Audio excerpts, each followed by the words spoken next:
Hello बच्चों, स्वागत करता हूं आपका आपके अपने चैनल BSCB हेल्प पे।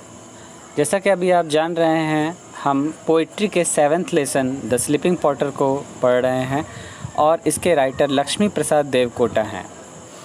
तो कल हमने इसकी पूरी कविता देख ली थी और आज मैं इस वीडियो में आपके लिए इसके ऑब्जेक्टिव क्वेश्चंस को ले आया हूं। तो इससे पहले कि हम वीडियो पर चलें आगे, अगर आपने अभी तक इस चैनल को सब्सक्राइब नहीं किया तो जल्दी से सब्सक्राइब कर लीजिए, क्योंकि मैं प्रतिदिन आपके लिए ऐसे ही शिक्षापूर्ण वीडियो लाता रहता हूं। तो आगे चलते हैं बिना किसी देरी के। आप यहां देख पाएंगे कि मैंने ऑब्जेक्टिव्स को लिखा है। सबसे पहले पहला जो ऑब्जेक्टिव है उसको देखते हैं। क्वेश्चन है, who is the poet of the poem the sleeping Potter. ये जो कविता है जिसका नाम है द स्लीपिंग पॉटर, इसके लेखक कौन हैं? तो उत्तर है लक्ष्मी प्रसाद देवकोटा। ठीक है, उत्तर है लक्ष्मी प्रसाद देवकोटा। अगला प्रश्न है, the poet Laxmi Prasad Devkota was born on. Laxmi Prasad Devkota कब जन्म हुए थे, इसके बारे में बताना है। तो उत्तर है 12 नवंबर 1909 ईस्वी। 12 नवंबर 1909 ईस्वी। अगला प्रश्न है, लक्ष्मी प्रसाद देवकोटा बिलोंग्ड टू। लक्ष्मी प्रसाद देवकोटा किस जगह से आते हैं, मतलब किस जगह के निवासी हैं वो? तो उत्तर है काठमांडू, नेपाल। काठमांडू, नेपाल में इनका जन्म हुआ है।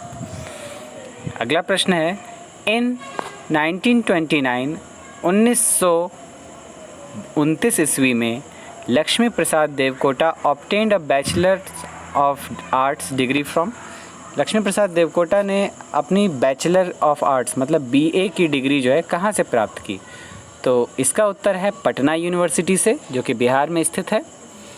अगला है, Lakshmi Prasad Devkota was a renowned poet and dash of his time. Lakshmi Prasad Devkota अपने समय के जाने माने कवि और डैश थे। तो डैश मतलब क्या थे? स्टोरी राइटर थे, कहानीकार थे। कहानी भी इन्होंने कहानियों की भी रचना की है।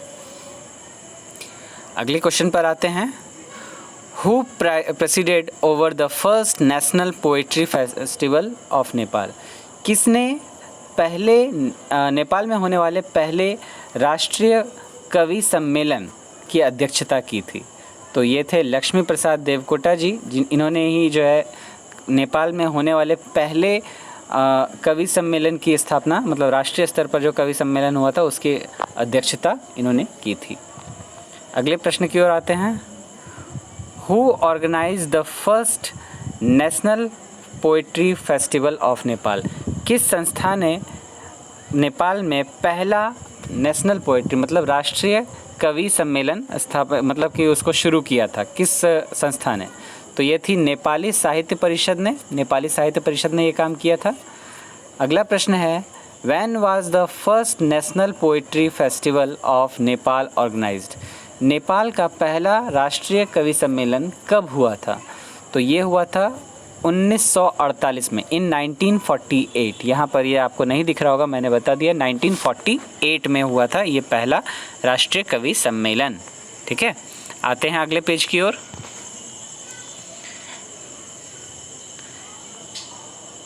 अगला प्रश्न है, what does Yugvani means. Yugvani आपको इस कविता में याद होगी कि ये बनारस आए थे, तो यहाँ पर इन्होंने युगवाणी के प्रसारण में काम किया था। तो युगवाणी का अर्थ क्या होता है? युगवाणी का अर्थ होता है the voice of age. Age का अर्थ उम्र नहीं है, युगों की वाणी, मतलब युगों से जो वाणी चली आ रही है उसकी वाणी, उसकी आवाज़। ठीक है, फिर है, where did the poet exile after the poetry festival. उस पोएट्री फेस्टिवल जो कि 1948 में नेपाल साहित्य परिषद के द्वारा हुआ था, उसके बाद लेखक कहाँ चले आए? तो ये था वाराणसी में, ठीक है, जो कि इंडिया में है, यूपी में है। फिर है, हाउ मच लोड। अब ये आते हैं कविता के, ये सब क्वेश्चन जो थे ऊपर लेखक से जुड़े हुए थे। अब आते हैं कविता के प्रश्नों पर। यहाँ है, how much load does the Potter have on his back. लेखक के पीठ पर कितना वज़न है, कितना वज़न वो लेकर पहाड़ पर चढ़ाई कर रहा है? तो उत्तर है 25 किलो, 25 किलो का वज़न है उसकी पीठ पर। अगला प्रश्न है, What distance does the potter cover in the snow of winter? बर्फ़ में मतलब पहाड़ी के बर्फ़ में उस ठंड भरे सीज़न में पॉटर जो है मतलब वो मालवाहक व्यक्ति वो कितनी दूरी तय कर रहा है उस पहाड़ की चढ़ाई पर? तो उत्तर है 6 माइल, 6 मील की दूरी वो चढ़ाई कर रहा है। वो जो मोटिया है, जिसको आप मोटिया कह सकते हैं या मालवाहक कह सकते हैं, वो 6 मील की दूरी तय कर रहा है। अगला प्रश्न है, what is the Potter facing? Potter किसका सामना कर रहा है? तो उत्तर है एन अपहिल टास्क, मतलब पहाड़ पर चढ़ने के कार्य का सामना वो कर रहा है। ठीक है, ये भी एक महत्वपूर्ण कार्य है। 25 किलो ही वज़न है, लेकिन उसको लेकर पहाड़ की चढ़ाई करना ये एक बहुत बड़ा कार्य हो जाता है। फिर है, who is challenging the mountain? पर्वत को कौन चुनौती दे रहा है? तो जैसे इस कविता में आपने देखा कि पर्वत के लिए चुनौती जो है ये मालवाहक व्यक्ति ही है, ये पॉटर ही है। तो ये पॉटर हो जाएगा इसका आंसर, द पॉटर। फिर है, the Potter is challenging the dash. Potter जो है उस डैश को किसको चैलेंज कर रहा है? तो उत्तर है माउंटेन को, पर्वत को चुनौती दे रहा है। फिर है, what type of cap is the Potter wearing? किस तरह की टोपी उस मालवाहक व्यक्ति ने पहन रखी है? तो उत्तर है black, dirty and sweat stain, मतलब उसने काली, गंदी और पसीने के धब्बे वाली, पसीने के दाग वाली टोपी पहन रखी है। ठीक है, फिर ये कविता की ही पंक्ति हो जाएगी, the porter was wearing a dash. Porter जो है एक डैश पहने हुए था। तो क्या पहने हुए था? Black, dirty and sweat stain cap, मतलब काली, गंदी और पसीने की दाग वाली टोपी उसने पहन रखी है। अगला है, the potter's body was an abode of dash. Potter का शरीर जो था वो एक घर था, किसका? तो उत्तर है फ्लीज एंड लीस। ठीक है, फ्लीज का अर्थ मैंने कल आपको बताया था, पिस्सू, मतलब एक तरह का खून चूसने वाला जीव, खटमल जैसा। और लीस मतलब हो गया जूं, मतलब उसके शरीर में, उसके बालों में जू और खटमल जैसे जीव पनप रहे थे और वही उसके घर थे। आते हैं अगले पार्ट में। यहाँ पर है, what was the condition of potter's mind?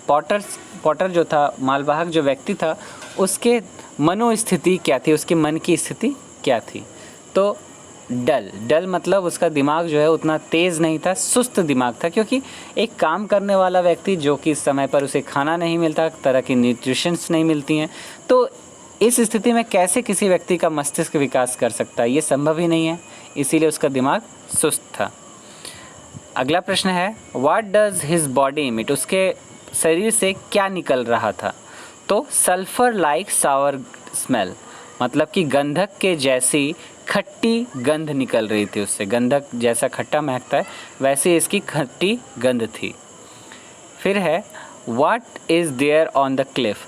उस चोटी पर, उस पर्वत पर क्या है? तो एक झोपड़ी। उस झोपड़ी में कौन रहता था बच्चों? तो आप जान रहे हैं कि उस पॉटर की, उस मालवाहक की पत्नी और बच्चा रहते थे। फिर है, the Potter was going up A dash. Potter जो है वो एक डैश पर जा रहा है। तो किस पर जा रहा है? क्लिफ पर, मतलब पर्वत की चोटी की तरफ जा रहा है। ये प्रश्न बच्चों 2018 में आया था, the Potter was going up A dash, तो ये क्लिफ होगा। फिर है, who was shivering with cold? ठंड से कौन काँप रहा है? तो द पॉटर्स सन, मतलब कि उस मालवाहक का बेटा काँप रहा है। ठीक है, उसे ठंड भी लग रही थी और भूख भी लग रही थी।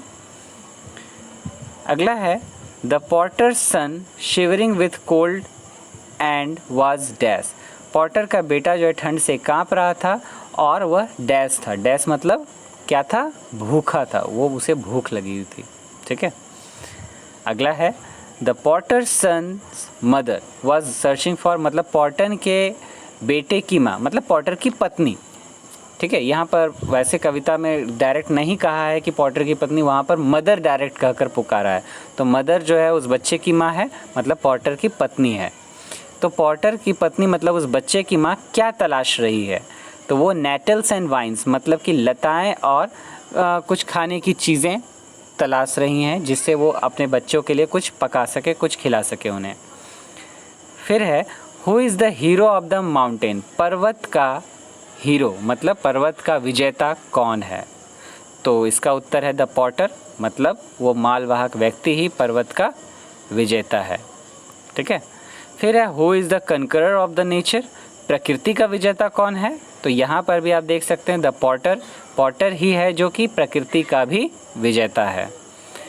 फिर है what is meant by lid of night, मतलब रात का परत, रात का परत किसे कहा गया है?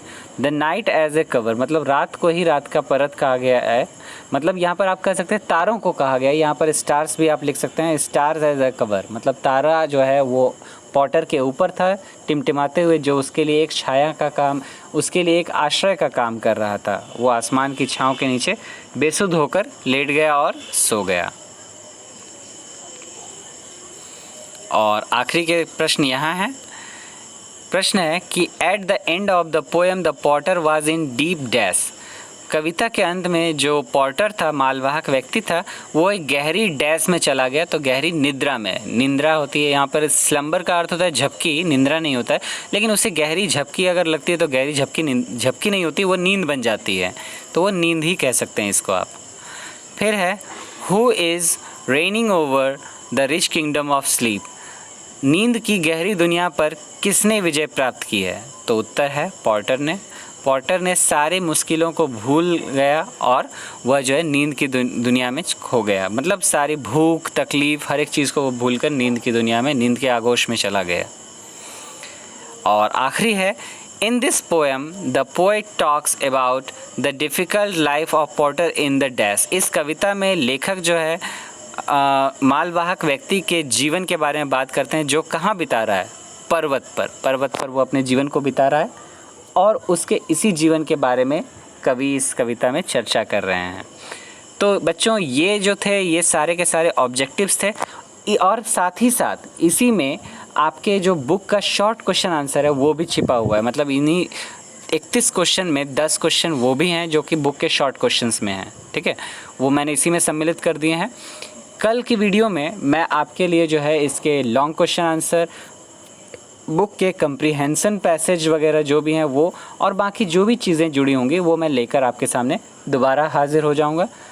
जाते जाते एक बार फिर अगर आपने अभी तक चैनल को सब्सक्राइब नहीं किया तो सब्सक्राइब करें, अधिक से अधिक मित्रों के साथ शेयर करें ताकि वो भी इस चैनल से जुड़कर लाभ ले सकें। और वीडियो पसंद आई हो तो लाइक तो अवश्य ही करें। तब तक के लिए आप अपना ख्याल रखें और शेयर करते रहें। धन्यवाद।